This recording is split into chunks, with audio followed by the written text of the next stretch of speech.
বাংলা তথা সারা ভারতের একটা বৃহৎ অংশের মানুষ হোমিওপ্যাথি চিকিৎসার উপর নির্ভরশীল। শুধু কি স্বল্প মূল্যের চিকিৎসার জন্য, না জটিল রোগের মুক্তির কারণ? কি কি চিকিৎসা হয় হোমিওপ্যাথিতে, জানাচ্ছেন বিশিষ্ট হোমিওপ্যাথি চিকিৎসক ডক্টর প্রেসক্রিপশনে আপনাদের স্বাগত। আজ একটা জটিল রোগ নিয়ে আবার এসেছি, যেটা হচ্ছে আজকে যে রোগটা নিয়ে আপনার কাছে জানতে চাইব সেটা একটি মহিলা ঘটিত রোগ। এটা আমাদের গ্রাম বাংলা কেন, শহরের মা বোনেদেরও এই রোগটা হয়। সেটা হচ্ছে সিস্ট। আসলে এই সিস্টটা কি এবং এই রোগটা হলে কি হয়, এটা নিয়ে আপনার কাছে। সিস্টটা আমি বলি, সিস্টটা আমরা খুব অ্যাভয়েড করে যাই এগুলোকে, কিন্তু আমরা অনেকেই জানি না যে এই সিস্ট কিন্তু একদিন একটা সংসার ভাঙার কারণ হতে পারে, একটা হাজব্যান্ড ওয়াইফের দূরত্ব তৈরি করার কারণ হতে পারে। কারণ কি? সিস্ট আমি সাধারণত বলছি ওভারিয়ান সিস্টের কথা। ওভারিয়ান সিস্ট যে কোনো জায়গায় হতে পারে, সিস্ট যে কোনো জায়গায় হতে পারে, কিন্তু আপনার স্কিনে একটা সিস্ট হলো তার জন্য কিন্তু ওই সমস্ত হবে না, সমস্যা হবে না। বা শরীরের অন্য কোথাও একটা সিস্ট হলো তার কিন্তু অন্য সমস্যা হতে পারে। কিন্তু ওভারিতে আজকাল আমাদের ছোট ছোট সোনামণিদের বেশিরভাগ আমার চিকিৎসক জীবনে আমি দেখতে পাচ্ছি 17, 18, 20, 22, 25 যে সমস্ত ছেলেমেয়েরা পড়াশোনা শেষ করে চাকরি বাকরিতে ঢুকছে কিংবা ঢুকবে, কিংবা চাকরি বাকরি করছে, সাথে সাথে বিয়ে শাদির ব্যাপার হচ্ছে বা বিয়ে শাদি কারো হয়ে গেছে, এই সমস্ত এই স্টেটে অনেকেই আমার কাছে আসেন, স্যার সিস্টের সমস্যা। আর সিস্টের সমস্যা শুরু হয়েছিল অনিয়মিত ঋতুস্রাব থেকে। একজন মহিলার জীবনে যখন ঋতুস্রাব আরম্ভ হয়, সেদিনও তো আমাদের এই ট্রপিক্যাল কান্ট্রিতে 11 থেকে 13-র মধ্যে শুরু হয়। তখন আমাদের ঘরের সোনামণিরা, ছোট ছোট মেয়েরা কিন্তু তাদের এই যন্ত্রণার কথা ব্যক্ত করতে পারে না ঠিকমতো। এমনকি এমন অনেকেই আছেন যারা নাকি তার মাকেও ব্যক্ত করেন না, কিংবা মায়েরাও কিন্তু অনেক সময় ছোট ছোট মেয়েদের খুঁটিয়ে খুঁটিয়ে জিজ্ঞেস করেন না, এবং তাদের অজান্তে যে তার সোনামণির শরীরের ভেতরে ইউট্রাস, যেটা আজকে আমাদের জীবনযাত্রা বা বিভিন্ন রকম দাম্পত্য জীবনের সুখ সুবিধা এনজয়মেন্টের জন্য যে অর্গানটা রয়েছে, সে অর্গানটার মধ্যে আমাদের অজান্তে কিছু রোগ বাসা বাঁধছে। সেই রোগগুলো হচ্ছে, প্রথমে হচ্ছে এন্ডোমেট্রাইটিস কিংবা মেট্রোরেজিয়া কিংবা মেনোরেজিয়া। এন্ডোমেট্রাইটিস কি না, ইউট্রাসের বাচ্চাদানির ভেতরে একটা আলসারেটিভ কন্ডিশন। আলসারেটিভ কন্ডিশনটা গ্রো হয়েছে, তার জন্য পিরিয়ড চলাকালীন নির্দিষ্ট কয়েকটা দিন একটা ব্যথা হয়, এবং সে ব্যথা কোনো অসহ্য ব্যথা হয়। তার জন্য আমাদের সাধারণ ঘরের মা বাবারা কী করেন, কোনো অ্যালোপ্যাথিক ডাক্তারখানায় গিয়ে পেট ব্যথা হচ্ছে মাসিকের, একটা ট্যাবলেট দিন, ট্যাবলেট কিনে এনে খাওয়ালো, মাসিক ব্যথাটা ঠিক হয়ে গেল, এবং ছেলে মেয়ে আবার স্কুল বা কলেজে যেতে আরম্ভ করলো। এইটা যদি প্রায়োরিটি দিয়ে প্রথম থেকে একজন হোমিওপ্যাথির হাতে পড়েন, তাহলেই কিন্তু ওই পর্যন্ত আর সিস্ট পর্যন্ত বা ইউট্রাইন ফাইব্রয়েড পর্যন্ত রোগটা কিন্তু গড়ায় না। এবং এই গড়ানোর জন্য আমি অন্তত দায়ী করি প্রাথমিকভাবে আমাদের ঘরের লোককে, মা বাবাকে। তারা ঠিকমতো প্রায়োরিটি না দিয়ে তাদের কাজটা ইজি করার জন্য যা কিছু করার ওনারা করেন। আমি বলবো না এটা অন্যায়, কিন্তু প্রাথমিকভাবে মেয়েটির ব্যথা নিরসনের জন্য খাওয়ালেন, কিন্তু তারপরেই একজন ভালো হোমিওপ্যাথির কাছে তাকে নিয়ে আসা দরকার। কিন্তু আমরা পারতপক্ষে দেখি তারা মডার্ন স্কুল অফ মেডিসিনের কাছে চলে যান এবং তারা বড় বড় ফর্দা দিয়ে দেখেন ইউএসজি, সিটি স্ক্যান, এমআরআই এই সমস্ত করিয়ে তারা রোগ ধরে রোগের চিকিৎসা করবেন। একটা কথাই বলেন, শিখিয়ে দিয়েছেন মডার্ন স্কুল, ডায়াগনোসিস হয়ে গেছে, সুতরাং রোগ সেরে যাবে। না বন্ধু, আমি বলছি না, সবসময় হয় না।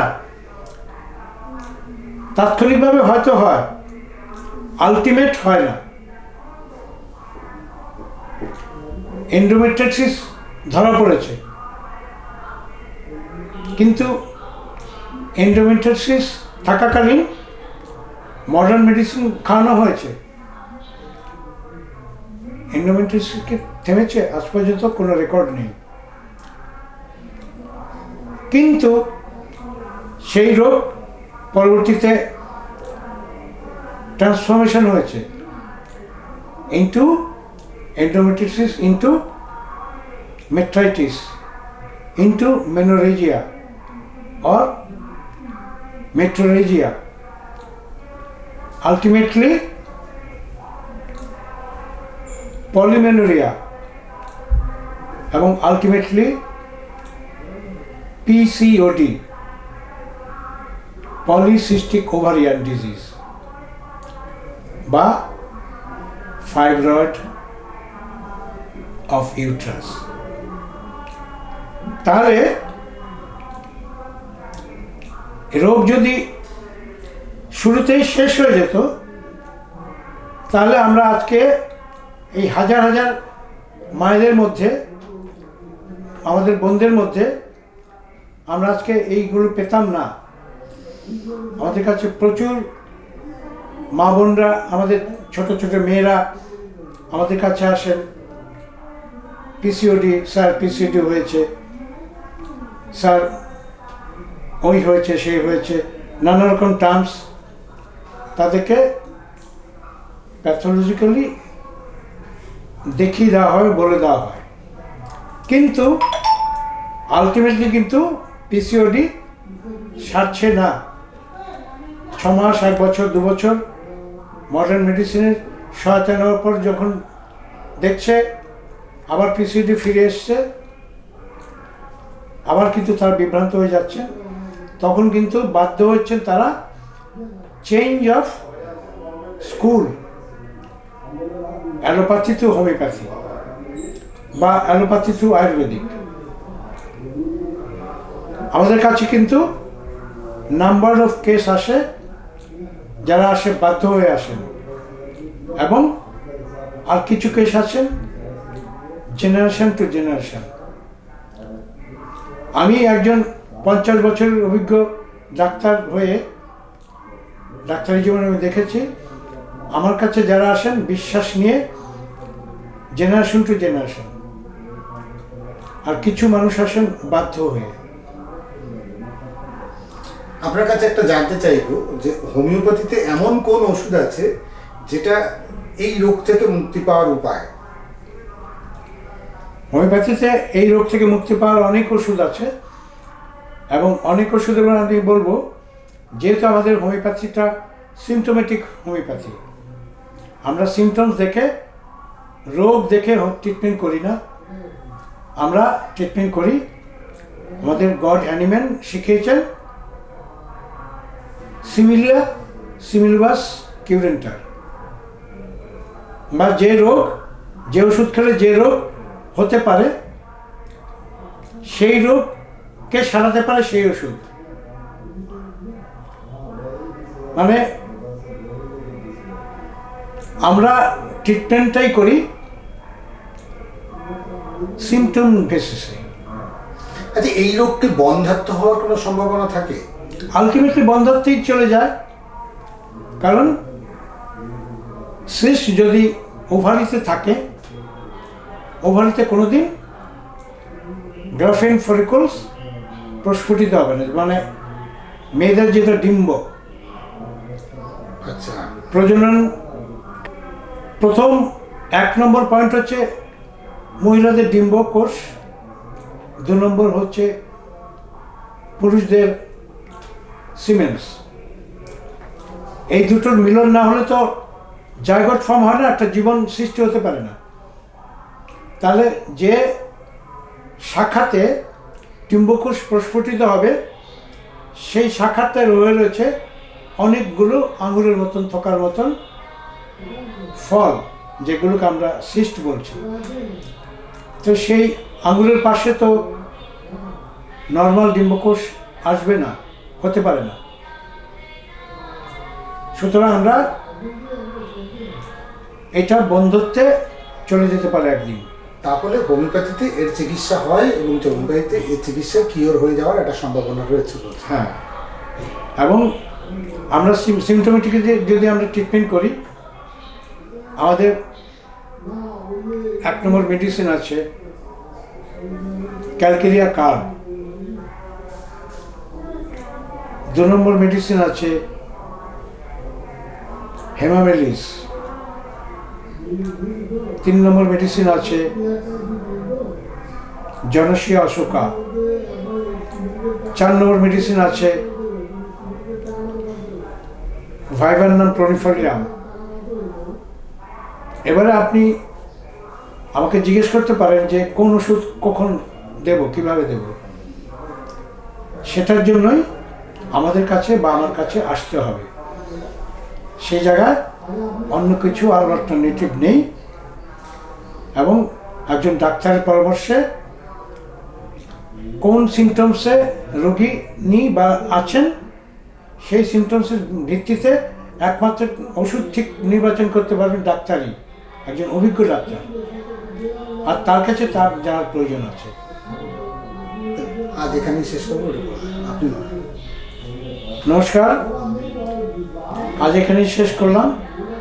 আপনারা ভালো থাকবেন। আপনাদের যে কোনো প্রয়োজনে আমি আছি, doctor S K. Pal, Kent pharmaceuticals, Sealdah, 147/1 B Ganguly street, Bipin Bihari Ganguly street, Sealdah ফ্লাইওভারের তলায়। বিশিষ্ট হোমিওপ্যাথিক চিকিৎসকগণ ডক্টর প্রেসক্রিপশনে। চোখ রাখুন আর সুস্থ থাকুন।